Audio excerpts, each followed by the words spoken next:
नमस्कार साथियों, हिंदी यूनिवर्सिटी के यूट्यूब चैनल में आपका स्वागत है। साथियों, हम यूजीसी नेट के फर्स्ट पेपर का एक मैराथन क्विक रिव्यू और सटीक रणनीति आपके साथ साझा कर रहे हैं छोटे छोटे वीडियोस के माध्यम से। साथियों, यूजीसी नेट में कई सेक्शन ऐसे हैं जिसमें आपको बहुत पढ़ने की ज़रूरत नहीं है। एक या दो कॉन्सेप्ट आपके क्लियर हो जाएं तो आप वो निश्चित तौर पर अंक प्राप्त कर सकते हैं। इसी श्रृंखला में आज साथियों हम बात करेंगे गणित और रीजनिंग की। हमारे कई हिंदी भाषी छात्री जिनका सब्जेक्ट मैथ नहीं है, भागते हैं, उनको लगता है कि मैथ कौन सॉल्व करेगा। लेकिन आज मैं आपको ऐसे 4 सवाल जो यूजीसी नेट के फर्स्ट पेपर में आते ही आते हैं, उनके पिछले सालों के सवालों को लेकर आपके थोड़े से समय में कुछ कॉन्सेप्ट सिखाऊंगा, जिससे आप 4 सवालों के 8 अंक सुनिश्चित कर सकते हैं। और ये 4 सवाल आते ही आते हैं। मैंने पिछले सालों के पेपर उठाए हैं, बस संख्या बदल जाती है लेकिन सवालों का तरीका वही रहता है। तो साथियों चलिए शुरू करते हैं। सवाल कौन से होते हैं? तो संख्या श्रृंखला, शब्द श्रृंखला, दिशा संबंधी, रिश्ते संबंधी, एक सवाल इनमें से आता ही है।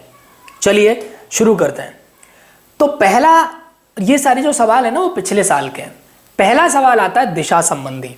अब दिशा संबंधी सवाल क्या आता है कि कोई व्यक्ति है वो एक जगह से चलना शुरू किया, दूसरी जगह गया, उसने वहां से लेफ्ट टर्न किया या बायां टर्न किया, फिर उसने दायां टर्न किया तो इतना चला उतना चला, अल्टीमेटली वो पहुंचा कहाँ। इसमें आपको 2 चीज़ों की बड़ी सावधानी बरतनी होगी, और वो ये है कि पहले तो आपको दिशा ज्ञान होना चाहिए, और दूसरा लेफ्ट एंड राइट का ज्ञान होना चाहिए, और तीसरा कि इसको आप अपनी रफ पर ड्रॉ कर पाए, यानी ड्रॉ कर लें तो आपको आसानी से सवाल समझ में आ जाएगा। आइए इसका एग्जाम्पल लेकर समझते हैं। तो सवाल है कि एक आदमी ने अपने घर से दक्षिण की ओर चलना शुरू किया। तो सबसे पहले हम क्या करेंगे कि पहले हम दिशाओं का चार्ट बना लेंगे। तो साथियों, जैसे कि आपको बायां दायां क्लियर है, जिससे दाल खाते हैं वो दायां, बाकी का बचा बायां, तो ये लेफ्ट और ये राइट। और दिशाओं में हम यहां पर मान लेते हैं कि जो राइट हैंड है हमारा, वो उसको पूर्व अगर रख लें तो लेफ्ट हैंड पश्चिम हो जाएगा, और जो सिर है वो उत्तर हो जाएगा, और नीचे जो है दक्षिण हो जाएगा। ठीक, तो अब समझते हैं कि वो व्यक्ति, और हमेशा मानते हैं कि जो भी व्यक्ति चल रहा है ना वो यहां होगा, एकदम सेंटर से चलेगा। तो ये साथियों हमारा पूर्व है, ये हमारा पश्चिम हो गया, ये हमारा उत्तर हो गया, ये हमारा दक्षिण हो गया। ऐसे हम पहले अपनी रफ पर बना लेंगे। सवाल को देखते अब एक एक लाइन से शुरू करते हैं। एक आदमी ने अपने घर से दक्षिण की ओर चलना शुरू किया। किस तरफ? दक्षिण की ओर। तो ये व्यक्ति इधर चल रहा है। ठीक, 6 किलोमीटर चलने के पश्चात, यानी दक्षिण की ओर कितना चला? 6 किलोमीटर। यहां तक आ गया। ये कितना हो गया? 6 किलोमीटर। अपनी बाईं ओर मुड़ा। तो ये व्यक्ति अगर ऐसे चल रहा है तो बाईं ओर किधर मुड़ेगा? इधर, लेफ्ट साइड में। तो इधर ये व्यक्ति मुड़ गया और 5 किलोमीटर चला। इधर ये व्यक्ति 5 किलोमीटर चल गया। फिर वह बाईं ओर मुड़कर 3 किलोमीटर चला, यानी फिर वो बाईं ओर मुड़ गया और इधर 3 किलोमीटर चला। अब व्यक्ति यहां पे आ गया। वह फिर अपनी बाईं ओर मुड़ा और 9 किलोमीटर तक चलता रहा अपने घर से। वो कितनी दूरी पे है? तो फिर वो बाईं ओर यानी इधर मुड़ गया और 9 किलोमीटर चला। अब ये व्यक्ति यहां पर आ गया है, तो इसके घर से दूरी कौन सी? और दूरी साथियों कौन सी लेते हैं हम? सीधी सीधी, एकदम ये वाला जो दूरी है उसके घर से एक इस तरह रेखा खींच लीजिए। ये दूरी वो पूछ रहे हैं कि ये कितनी है। देखिए साथियों, सवाल में आपको कितना घुमाया, लेकिन अल्टीमेटली वो व्यक्ति घूम फिर के कहाँ आ गया? घर के आसपास। तो ये हमने ड्रॉ कर लिया। अब ड्रॉ करने के बाद हम सवाल को छोड़ देंगे अपनी जगह। अब हमें क्या ज्ञात करना है? ये तो अब जैसे आपने त्रिभुज पढ़ा है ना, ये आधार होता है, ये लंब होता है, और ये कर्ण होता है, जो ये वाली है ना। आधार और लंब कब होता है? जब यहां पर कोण 90 डिग्री का होता है। ठीक, तो यहां पर भी कोण 90 डिग्री का है, एकदम सीधा सीधा चल रहा है। तो ये हमारा हो गया आधार, यानी ये वाला, और यहां मान लीजिए ये, और ये हमारा हो गया लंब, और ये हमारा हो गया कर्ण। ठीक, चलिए अब ये वाली और ये वाली दूरी हमें निकालनी है, तभी हम इस दूरी को निकाल पाए। तो कैसे निकालते हैं? देखिए, वो व्यक्ति अपने घर से 6 किलोमीटर तक चला था यहाँ, तो ये वाली लंबाई 6 किलोमीटर हो गई। ठीक, फिर आप देखिए कि इधर वो 5 किलोमीटर चला, फिर यहाँ 3 किलोमीटर वापस लौटा, तो ये लंबाई 3 किलोमीटर हो गई। तो 6 में से 3 घटा देंगे तो ये वाली लंबाई हमारी 3 किलोमीटर बची। अब इसको मापते हैं, तो ये व्यक्ति यहाँ से 5 किलोमीटर इधर गया था, फिर 9 किलोमीटर लौटा था, तो 9 में से ये वाला 5 अगर निकाल देंगे तो 4 किलोमीटर बचेगा। ठीक साथियों, इसको हम A मान लेते हैं, इसको B मान लेते हैं, इसको C मान लेते हैं। एक आपको आसान सा तरीका मैं बताऊं कि जब आपको ये और ये लंबाई पता चल जाए तो इसकी लंबाई को आप गैस कर सकते हैं। गैस कैसे कर सकते हैं कि इसकी लंबाई देख रहे हैं, इसकी लंबाई का मतलब होता है कि इसका वर्ग प्लस इसका वर्ग उनका अंडर रूट, यानी इसके वर्ग का, यानी इसको कर्ण बोलते हैं या AC बोल लीजिए। फॉर्मूला ये होता है कि AC का वर्ग बराबर AB का वर्ग प्लस BC का वर्ग। दो लंबाई जो आपको पता चली है उनका वर्ग कर देंगे और उनको अंडर रूट कर देंगे, क्योंकि ये वर्ग है वो अंडर रूट हो जाएगा, तो आपको तीसरे की लंबाई पता चल जाएगी। थोड़ी सी ज्यादा आती है, 3 और 4 है तो 5 के लगभग आएगा। ठीक है, तो 3 आप ऐसे समझ लेते, 3 और 4 तो 3 तो हो नहीं सकता, 4 भी नहीं हो सकता है क्योंकि ये थोड़ा लंबा है, इन दो में से हो सकता है। आइए समझते हैं, AC का स्क्वायर बराबर AB क्या है 4, 4 का स्क्वायर कितना होगा 16 प्लस BC कितना है 3, 3 का स्क्वायर 9, ये कितना हो गया टोटल 25। अब AC बराबर अगर ये जो स्क्वायर है वो इधर क्या रूट में चला जाएगा, तो ये कितना आ गया 25, 25 का रूट 5। तो ये दोस्तों ये जो आपकी लंबाई है वो आपकी लंबाई आ गई 5 किलोमीटर, यानी ये जो घर से कितनी दूरी पर है 5 किलोमीटर की दूरी पर है। अब इसी में आप समझिए, सवाल कभी कभी ये पूछ लेता है, इसका जवाब ये सही है कि वह किस दिशा में है। तो साथियों ये किस दिशा में है, कौन से एरिया में है, पश्चिम दक्षिण, ये दक्षिण और ये पश्चिम, तो पश्चिम दक्षिण या दक्षिण पश्चिम दिशा में अपने घर से 5 किलोमीटर की दूरी पर वो व्यक्ति है। इसमें दिशा नहीं पूछ रहा है, कई बार दिशा पूछ लेता है। ठीक है, समझ में आ गया आपको कि अगर मान लीजिए यहां पर होता तो ये दिशा कौन सी हो जाती, पूर्व दक्षिण, यहां पर होता तो उत्तर पूर्व, यहां पर होता तो उत्तर पश्चिम, इस दिशा में है और लंबाई उसकी इस तरीके से हम निकाल लेंगे। चलिए साथियों समझते हैं अगले एक और सवाल से। देखिए ये सारे सवाल पिछले सालों के हैं, पिछले 3-4 सालों के मैंने ये सवाल निकाले हैं। इस तरह से लगातार इसी तरह आते हैं, एक एक करके समझ लेते हैं इनमें से। अब देखिए एक डाकिया है, फिर वही बना लेंगे। ठीक, अब देखिए यहां पर आपको पूर्व लिखना है, सबसे पहले अपनी रफ कॉपी पर यही बना लेंगे। पूर्व लिखना है तो ये पश्चिम हो गया, यहाँ उत्तर लिखना है तो ये अपने आप विपरीत का दक्षिण हो गया। ठीक, अब समझते हैं। देखिए डाकिया अपने कार्यालय से सीधे 20 मीटर चला। अब इसमें दक्षिण उत्तर पूर्व कुछ नहीं दिया हुआ, तो आप किसी भी दिशा में चला सकते हैं। तो हम क्या करते हैं, हम उसको सीधे चला दें। डाकिया यहां पर है तो वो 20 मीटर इधर चला, मान लीजिए यहां पर आ गया 20 मीटर वो चल गया डाकिया। अब डाकिया यहां पर आ गया, अपनी दाहिनी ओर मुड़कर 10 मीटर चला, तो यहां से दाहिनी ओर ये हो जाएगा 10 मीटर चल गया भैया। अब डाकिया यहां पर आ गया, फिर बाईं ओर मुड़ने के बाद 10 मीटर चला, तो बाईं ओर इधर मुड़ जाएगा तो 10 मीटर चलेगा। अब डाकिया यहां पर आ गया, और दाहिनी ओर मुड़ने के बाद 20 मीटर चला, फिर दाहिनी ओर मुड़ जाएगा 20 मीटर चलेगा। अब डाकिया यहां पर आ गया, वह फिर से दाहिनी ओर मुड़ा इधर और 70 मीटर चला यहां तक। अभी ये 70 मीटर चल गया, यहां देखिए यहां कहीं आएगा। ठीक, तो वह अपने कार्यालय से कितनी दूरी, अब देखिए डाकिया कितना घूम कर आया है, लेकिन ये इसका कार्यालय है तो इससे ये कितना दूर है, इतना सब जोड़ेंगे तो गलत हो जाएगा सवाल। ये 70 मीटर। अब हमें क्या करना है, फिर से इस लंबाई को निकालने के लिए हमें इसको और इसको भी निकालना है, तो इसको और इसको इससे निकालेंगे। कैसे निकालेंगे कि देखिए ये डाकिया यहां पे बराबर है, इस तरफ कितना चला है उससे ये लंबाई आ जाएगी, तो 10 चला है प्लस 20 चला है तो 30 मीटर ये लंबाई हो गई, ये वाली इस तरफ।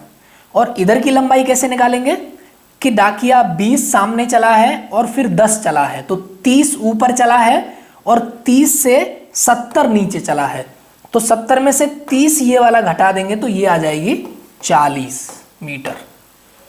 तो अब हमारे पास इसको A मान लेते हैं, इसको B मान लेते हैं, इसको C।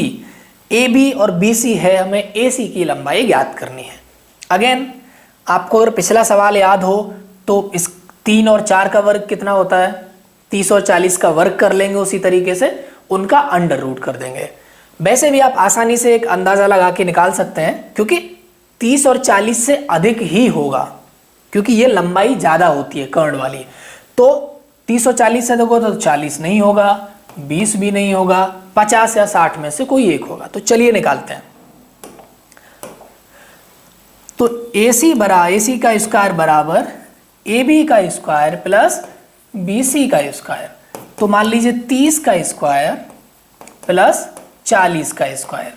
तो 30 का स्क्वायर जब हम निकालेंगे तो 900 प्लस 1600 बराबर 2500, और AC बराबर इसका रूट कर देंगे अंडर रूट, तो आपका आ जाएगा 50 मीटर, 50 मीटर। ठीक, तो ये वाला सवाल आपका ठीक हो जाएगा।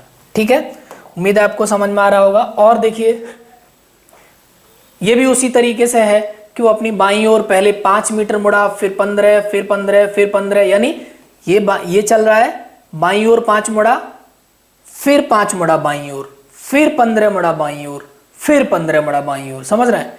जिस पॉइंट पर है उससे किधर मुड़ रहा है ये आपको ध्यान रखना है। चलिए अब देखिए ये भी उसी तरीके से है कि घर से पूर्व की दिशा में इसको बना लेते हैं। पूर्व ये हो गया, पश्चिम ये हो गया, उत्तर। मैं आपको एक तरह के सवाल बता देता हूँ, बाकी आप कर लेंगे। ये घर है अनिल का, पूर्व की दिशा में 6 किलोमीटर चल लिए। उन्होंने महसूस किया कि वो गलत दिशा में आ गए हैं, वो वापस घूमे और पश्चिम की दिशा में 12 किलोमीटर चले गए। तो 6 तक गए, फिर यहाँ पश्चिम की दिशा में 12 चले गए। दाईं ओर घूमकर अपने कार्यालय पहुंचने के लिए 8 किलोमीटर की दूरी। अब दाईं ओर यहां से इधर चले जाएंगे, 8 किलोमीटर यहां चले गए, ये इनका कार्यालय है। उसके घर से कार्यालय की सीधी दूरी कितनी है? सीधी दूरी ये हो जाएगी। तो ये 12 चले थे वो, तो इधर 6 से लौटे थे, तो ये 6 हो गई, ये 8 हो गई। अब सीधा सीधा कर दिए, 6 का वर्ग कितना हुआ? 36, 8 का वर्ग हुआ 64, दोनों को जोड़ लीजिए आ जाएगा 100, और 100 का वर्गमूल निकालेंगे तो आ जाएगा 10। तो ये कितनी हो गई? 10। ठीक, पहले लिख लेना है, फिर लंबाई ज्ञात कर लेना है, फिर उसको दोनों की लंबाइयों के वर्ग को जोड़ देना है, फिर उनका वर्गमूल निकाल लेना है, सीधा सा आपका सवाल आ जाएगा। अब आते हैं जो दूसरी तरीके के सवाल आते हैं 1 नंबर के, वो आते ही रिश्ते संबंधी। तो साथियों रिश्ते वालों में कई बार हम कंफ्यूज हो जाते हैं। आपको कई लोग कई ट्रिक सिखाते होंगे, लेकिन मेरा ये अपना मानना है कि ट्रिक आपको बहुत लंबी दूरी तक सफलता नहीं दिला सकती है। इसलिए आपको ट्रिक की जगह व्यवहारिक ज्ञान पर अगर फोकस करें कि व्यवहार में ले लें। मान लीजिए कोई रिश्ते संबंधी पूछ रहा है, तो मैंने एक अपने आप को मान लिया और फिर मैं बोलूं कि मेरी बुआ के बेटे के ननद कितना हो, बेटी की जो ननद है वो मेरी क्या लगेगी, तो ऐसे थोड़ा आसानी होती है। उसके अलावा भी हम समझते हैं। तो एक सवाल इनका जरूर आता है, देखिए ये इनमें से समझते हैं। अब देखिए इसके लिए आपको क्या करने की जरूरत है? अगेन रफ वर्क पे जाने की जरूरत है, क्योंकि तभी आप समझ पाएंगे। अजय ये हो गया, राकेश का दोस्त है, कोई राकेश है। एक एक लाइन को आप ड्रॉ करिए एक बुजुर्ग आदमी की ओर, यानी यहां पर कोई एक बुजुर्ग आदमी खड़ा हुआ है। इशारा करती हुआ अजय ने राकेश से पूछा कि वो कौन है, यानी इन्होंने इनसे सवाल किया कि ये कौन है। ठीक, तो राकेश ने कहा कि उसका बेटा, किसका बेटा? इनका बेटा मान लो सन एस, मेरे बेटे का, किसके? राकेश के सन का क्या है? चाचा है। ठीक, अब बहुत आसानी से समझ लेते हैं कि अगर राकेश के बेटे का ये एस कोई नाम का व्यक्ति चाचा है, S1 कर देते हैं, दोनों सन हैं, तो राकेश का क्या लगेगा? भाई। और जब राकेश का भाई किसी बुजुर्ग का बेटा है तो राकेश कौन हुआ? उसी का बेटा हुआ। तो इससे इनका क्या संबंध हो गया? पिता का। देखिए, ठीक इस तरह से जब आप ये बनाएंगे ना तो आपके सामने रिश्ते खुलकर आ जाएंगे, और जब खुलकर आ जाएंगे तो आप आसानी से सॉल्व कर पाएंगे और समझते हैं। देखिए, इस तरह के भी सवाल आते हैं। इनको अगेन लिखिए, ए बी की बहन है, यानी ए जो है, जो बी है, ये दोनों क्या हैं? बहन है। एफ जी की पुत्री है, तो एफ को नीचे लिखेंगे, जी को ऊपर लिखेंगे, ये क्या है? पुत्री हैं। ठीक है भैया। सी बी की माता है, यानी सी बी की माता है तो सी की पुत्री भी हो गई, ठीक, तभी ये माता होंगी। डी सी का पिता है। अब देखिए, जहां पर आपने लिखा है उससे संबंधित कुछ आ रहा है तो उसी के ऊपर लिखिए। सी का पिता कौन है? डी, पिता, ठीक। अब ई डी की माता है, तो डी की जो मां है, देखिए वो ई है, और ए का डी से संबंध पूछ रहे हैं, ठीक। तो ए का डी से, इनसे क्या संबंध है? अब देखिए, ये तो सीरीज हमारी बन गई। अब हमें संबंध कैसे ज्ञात करना है कि हम ये समझ लेंगे कि ए के साथ किसका संबंध दर्शाया गया है। तो ए के साथ किसका दर्शाया गया है? बी का, यानी ए और बी, ए जो है वो बी की बहन है, यानी ए जो है वो बी की बहन है, यानी तो अगर डी से जो बी का संबंध होगा संभवतः वही इनका होगा। तो इनमें से बी इस सीरीज में है, तो बी की मां है सी के पिता है डी। इसका मतलब है कि बी की मां के पिता हैं डी। तो कौन हो गए? बी की मां के पिता कौन हुए? नाना हुए। और ए की बहन है तो ए के भी नाना होंगे, ठीक है। तो अब ये पूछ रहे हैं ए के डी से क्या संबंध है, तो डी का ए कौन लगते हैं? देखिए, से पर हम हमेशा जाते हैं, किससे संबंध? डी से, तो डी का ए कौन लगते हैं? तो नाना की जो कोई अगर आपके नाना है तो आप उनके क्या लगेंगे? तो डॉटर नहीं लगेंगे, सिस्टर नहीं लगेंगी, डॉटर इन लॉ पुत्रवधू भी नहीं लगेंगे, ग्रैंड डॉटर यानी पोते लगेंगे, ठीक है, समझ रहे हैं? इस तरीके से आप रिश्तों वाला एक और लास्ट लेते हैं, फिर चलते हैं। एक महिला, कोई महिला है, ने अपने पति से राकेश का परिचय कराते हुए कहा, महिला हैं, इनके पति हैं और ये राकेश हैं।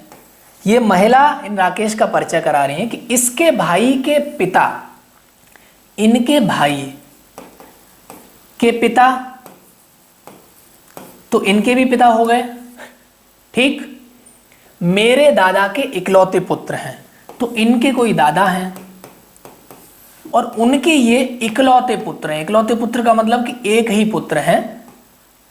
तो इसका मतलब क्या हुआ कि इनके अगर दादा के ये इकलौते पुत्र हैं तो इन पिता के जो बेटे हैं आर और इनके भाई, इसका मतलब है कि एम का यानी उस महिला का उनके जो दादा हैं यानी अपने दादा, उनके बेटे और उनके बेटे से क्या संबंध है, यहां पर आपको समझना। तो कैसे समझेंगे आप समझिए कि आर के पिता के पिता, आर के पिता के पिता कौन हुए? दादा हुए, और इनके भी ये कौन है? दादा है। तो दो व्यक्तियों के अगर वो दादा हैं तो राकेश मेल हैं, महिला फीमेल है, तो इनमें क्या संबंध होगा? भाई बहन का। यानी मेरे दादा और मेरी बहन के दादा अगर दोनों एक ही हैं, यानी एक महिला जिसके दादा और मेरे दादा अगर दोनों एक ही हैं, तो हम दोनों में क्या संबंध होगा? या तो भाई भाई का होगा अगर जेंडर समान है, या बहन बहन का होगा, या भाई बहन का होगा। तो यह महिला राकेश की क्या लगती है? बहन लगती है। अब देखिए, ये इस तरह के सवाल भी कई की पूछ लिए जाते हैं। ये वीडियो थोड़ा सा लंबा हो सकता है, लेकिन मैं आपको समझा रहा हूँ कि ये पैटर्न क्या है सवालों का और आप कैसे सॉल्व कर। तो एक पार्टी हो रही है जिसमें दादी, पिता, माता, 4 पुत्र, उनकी पत्नियां, उनके 2 पुत्र। पार्टी में उपस्थित महिलाओं की संख्या पूछ रहे हैं, ठीक। तो महिलाओं की संख्या कैसे ज्ञात करें? एक दादी हो गई, एक माता हो गई, 4 पुत्र हैं, उनकी पत्नियां, तो ये 4 पत्नियां हो गई, ठीक। प्रत्येक पुत्र के एक पुत्र है उससे हमें मतलब नहीं है, 2 पुत्रियां हैं, तो 4 पुत्र हैं, 4 पुत्रों की 2 पुत्रियां 8 हो गई। इतनी महिलाएं उस पार्टी में हैं, इसका मतलब 1 और 1 2, 2 और 4 6, 6 और 8 14। ठीक है, आगे बढ़ते हैं। अब देखिए ये भी पिछली तरह का सवाल है कि P और Q भाई हैं, P और Q दोनों भाई हैं, R और S बहन हैं, R और S बहन है दोनों। P का पुत्र S का भाई है, यानी इनका जो भाई है वो P का पुत्र है। ठीक, तो Q का R से कैसा संबंध है, मतलब इनका इससे कैसा संबंध है। तो P का भाई है Q, ठीक, और Q का R से संबंध पूछा है, तो इसका मतलब यह है कि S का भाई कोई T है जो कि P का पुत्र है, तो S भी P की पुत्री हुई, ठीक, और R भी P की पुत्री हुई। तो इसका मतलब क्या है कि P के R S T ये पुत्र और पुत्रियां हुई, और P का भाई है Q, तो R का Q से क्या संबंध होगा, चाचा का। ठीक, चलिए आगे बढ़ते हैं। अब आती है शब्द श्रृंखला। इससे भी हर साल एक सवाल जरूर आता है और इसमें आपको बहुत ज्यादा कुछ करने की जरूरत नहीं है। ये देखना है कि एक दिया होता है कि इस शब्द से ये बना है तो इससे क्या बनेगा। ठीक है, इसके लिए मैं आपको बताता हूं, चलिए समझते हैं। मान लीजिए जैसे ये क्या उदाहरण, वाराणसी, तो इसको कैसे लिखना है, आप पूरा एक एक वर्ड ऐसे लिख लीजिए, वाराणसी।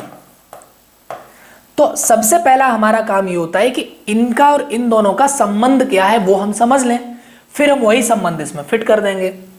तो वाराणसी का कूट क्या है, इसके सामने लिख लीजिए WCUESGZQ। ठीक, अब हमें क्या ज्ञात करना है, कोलकाता, कोलकाता। ठीक है, तो अब देखिए समझिए V और W का क्या संबंध है। ठीक, V के W कब आता है, U V PQRST UVW, तो -1 यानी V से पहले का जो अक्षर है वो W से पहले का अक्षर है, V -1 आ गया। C से A का क्या संबंध है, CBA यानी -2, 2 शब्द पहले आ रहा है। R का क्या संबंध है, U से RSTU, S और T 2 शब्द बीच में है तो -3। ठीक, 3 शब्द पहले है R। A का E से क्या संबंध है, ABCDE, तो -4 शब्द पहले है। अब मैं बोल रहा हूं पूरा सॉल्व करने की जरूरत नहीं है। K का -1 क्या होगा, मतलब K के पहले, यानी कि K का जो आखिर का जो लास्ट का है वो क्या होगा, यहां पे जैसे V का W है यानी UVW, तो K का क्या हो जाएगा यहां पे L। ठीक, यहां +1 है, सॉरी माफ करिएगा, VW। अब D का क्या है दूसरा, C का A यानी एक अक्षर बीच में, तो यहां O का क्या हो जाएगा, क्या होता है MNO, तो यहां पर एक अक्षर बीच में है यानी यहां पर हो जाएगा M। ठीक, MNO OPQ, नहीं माफ करिएगा, ये हो जाएगा आपका, पीछे नहीं है, यहां पर क्या है कि A B और C यानी प्लस का बीच में है, यानी दो अक्षरों का गैप है, तो इसको हम कर देंगे OPQ। फिर L का क्या है, 3 का, कि L M N यानी 2 अक्षर बीच में छूट रहा है ना, RST उसके बाद U आ रहा है, तो LMNO। अब इतने में ही देख लीजिए कि इनमें से कौन सा मिल रहा है, तो LQO कहां मिल रहा है, LQO यहां मिल रहा है। ठीक, ये सारे प्लस हैं। ठीक, LQO यहां मिल रहा है, तो इन दोनों में जो शब्दों का अंतर होगा वही अंतर हमें यहां स्थापित कर लेना है और फिर हमें आगे बढ़ के इस पूरे सवाल को सॉल्व कर देना है। आपका उत्तर आधे में ही निकल आएगा, आपको टिक करके आगे बढ़ जाना है, उतना समय रहता नहीं। इसको समझिए, ये भी एक तरह की श्रेणी है, AB EDC, EDC का मतलब पीछे से पढ़िए, CDE, तो ABCD लिख रहे हैं, ABCDE FGHI, सीधा लिख दिया, फिर इन्होंने उल्टा लिखा और फिर सीधा लिख दिया, तो क्या आ जाएगा, ABCDE FGHI, पीछे से JKLM, यहां पर 4 अक्षर हैं तो यहां 5 आएंगे, N। ये क्या कर रहे हैं कि एक तो आगे और पीछे से लिख रहे हैं और एक अक्षर जोड़ते जा रहे हैं। अभी इन्होंने पीछे से लिखा, आगे का आगे से लिखना चाहिए, और 2 2 4 6 अक्षर, यहां 5 है, 6 आने चाहिए। तो देखिए JKLMN, तो पीछे से देखिए JKLMN, तीसरा वाला सवाल सही हो जाएगा। कुछ करना नहीं, आपको बस पैटर्न देखना है कि इसमें कौन सा पैटर्न है जिसको फॉलो किया जा रहा है। उसके बाद आते हैं हम लोग, ये जो शब्द श्रृंखला है इसी में, जैसे ये जो आपको बताया मैंने सिलेक्शन का ये है, तो अमेरिकन्स का क्या होगा, ये इसी तरीके से होता है। एक सवाल में आपको इसमें कुछ अलग है, उसको मैं आपको प्रैक्टिस करवाऊंगा। वो है कि जैसे ये वाला दे देते हैं, A का C है, M का I, N का P, S का, इसमें भी कोई दिक्कत नहीं है। कंपनीज का पूछा है तो कंपनी को ऐसे लिख लेंगे, कंपनीज NIES, पूरा भी लिखने की जरूरत नहीं पड़ेगा, शुरू में ही आ जाएगा। तो C का क्या बताया यहां पे, A का C है, C का S है, तो हमने S लिख लिया। O का क्या है, O का E है, E लिख लिया। M का क्या है, M का I है, तो SEI कहीं आ रहा है, SP SM SEI ये आ रहा है। पूरा सॉल्व करने की जरूरत ही नहीं, इतने में आपका सवाल हो गया। चलिए आगे चलते हैं और अब समझते हैं संख्या श्रृंखला को। संख्या श्रृंखला में भी एक पैटर्न होता है, बस थोड़ी सी समझ के साथ आपको एक पैटर्न तलाशना है। देखिए इस तरह के सवाल हैं, जैसे पहला सवाल है 3, 11, 23, 39, 59। इसमें कुछ मत करिए, आप इनको बड़ा बड़ा लिख लीजिए, 3, 11, 23, 39, 59, और इनके बीच का पहले तो योग निकाल लीजिए, कितना है, 8 और 3 11, फिर 23 का, 11 और 23 में कितना अंतर है, 12 का, 23 और 39 में कितना अंतर है, 16 का, 39 और 59 में कितना अंतर है, 20 का। अब ये देखिए कि क्या ये पैटर्न कुछ दिख रहा है आपको, इनका भी अंतर निकाल लेते हैं। 8 और 4 12, 12 और 4 16, 16 और 4 20। तो जो अगली श्रृंखला होगी वो 20 में 4 जोड़ देंगे तो 24, और 59 में हम 24 जोड़ देंगे तो आपका हो जाएगा, मान लीजिए इसको 60 में 23 अगर जोड़ देंगे तो 83, ठीक, 83। तो हमने क्या किया, पहले इनका, कई बार क्या होता है ना कि अंतर छुपा हुआ, इनका डिफरेंस, फिर इनके भीतर भी कोई ना कोई संबंध निकल आता है, उस संबंध को लेकर हम आगे की संख्या को जोड़ लेते हैं तो हमारा ये क्लियर हो जाता है। अब जैसे इसको देखिए, 1, 6, 15, 28, 45, ठीक, 1 और 6 के बीच में कितना अंतर है, 5 का। 6 से 15 के बीच में कितना अंतर है, 9 का। 15 से 28 के बीच में कितना अंतर है, 13 का।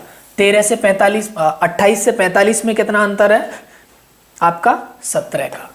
अब देखिए इनमें कोई पैटर्न दिख रहा है, 5 और इनके बीच का निकालिए, 5 और 4 9, 9 और 4 13, 13 और 4 17, तो 17 और 4 जोड़ देंगे, 17 और 4 21 हो गया। 45 में हम 21 जोड़ देंगे तो हो गया 66 हमारा। ये हमारा सवाल सही है। तो पैटर्न, और उसमें भी पैटर्न हो सकता है कि यहां पे भी आपको एक और पैटर्न देखने को मिले सवालों में, तो वो आपको समझना है। ये देखिए ये भी उसी तरीके का है, 1, 4, 27, 16, 36, 343 में छूटा हुआ पद क्या है, जो बीच का पद है वो ये पूछ रहे हैं, ठीक। तो यहां देखिए इसका अंतर 3 है, 27 और 4 अगर इसमें से लेंगे तो ये 23 हो जाएगा, ठीक।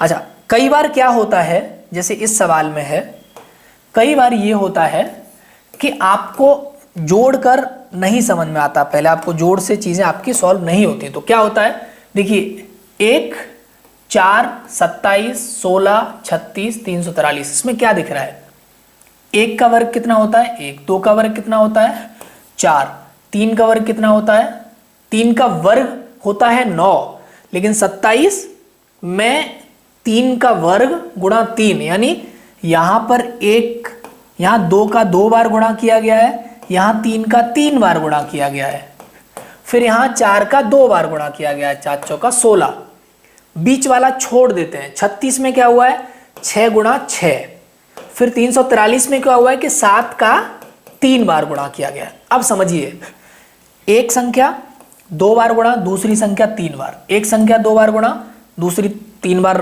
होगा ही होगा, क्योंकि यहां पे एक संख्या 2 बार फिर 3 बार, तो जो 5 आएगा उसका गुणा 3 बार होगा। ठीक, तो 5 का 3 बार गुणा करेंगे तो 125। जैसे ही आप सवाल को खोलना शुरू करेंगे आपको उसकी प्रक्रिया समझ में आएगी कि इसका पैटर्न क्या है। ठीक, और जैसे ही पैटर्न समझ में आ जाता है आप सवाल को हल कर सकते हैं। देखिए ये और हैं, कई बार क्या करते हैं ना, वो शब्दों यानी अल्फाबेट और नंबर दोनों को एक साथ कर देते हैं। जैसे देखिए B2E D5, इसमें भी घबराने की जरूरत नहीं है, बस क्या करना है, इसको एक दूसरे के नीचे लिख लीजिए। B2E 3 अक्षर अगर है, D5H, F12K, H27N। अब देखिए B D का क्या संबंध है, C छूटा हुआ है, D F का E छूटा हुआ है, F H का F G छूटा हुआ है, तो H के आगे क्या आएगा, I को छोड़ देंगे, HIJ आ जाएगा। ठीक, पहला वर्ड मिल गया आपको।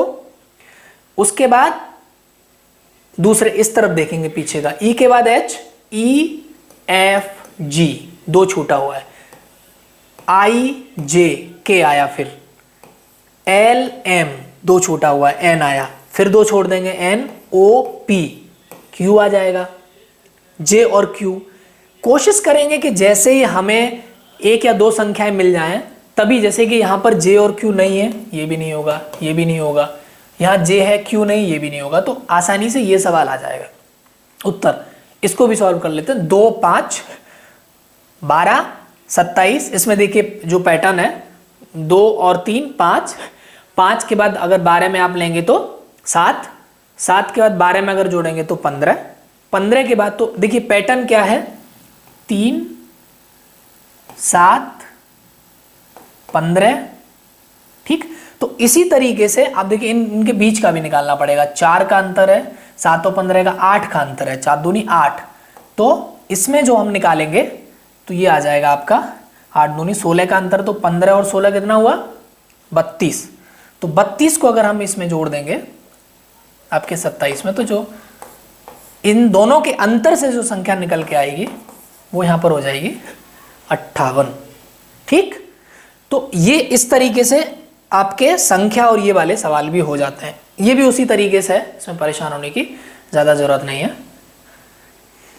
तो ये जो 4 अंक हैं आपके, वो 4 तरह के सवाल है। मुझे उम्मीद है कि आपको समझ में आए होंगे। अगर आपको डाउट है तो, क्योंकि हमारे पास समय नहीं है, नहीं तो एक एक पर हम श्रृंखला में अलग अलग तरीके से आपको सवाल आपके सामने कॉन्सेप्ट रखते। साथियों, TGT PGT की परीक्षाएं आई हैं, उसका एक स्पेशल नया बैच डॉक्टर अंसारी सर के मार्गदर्शन में शुरू हुआ है। अगर आप इस बैच में जुड़ना चाहते हैं तो इस नंबर पर आप कॉल कर लीजिए, अपना नाम लिखकर व्हाट्सएप कर दीजिए, ताकि आप इस बैच का हिस्सा बन सकें।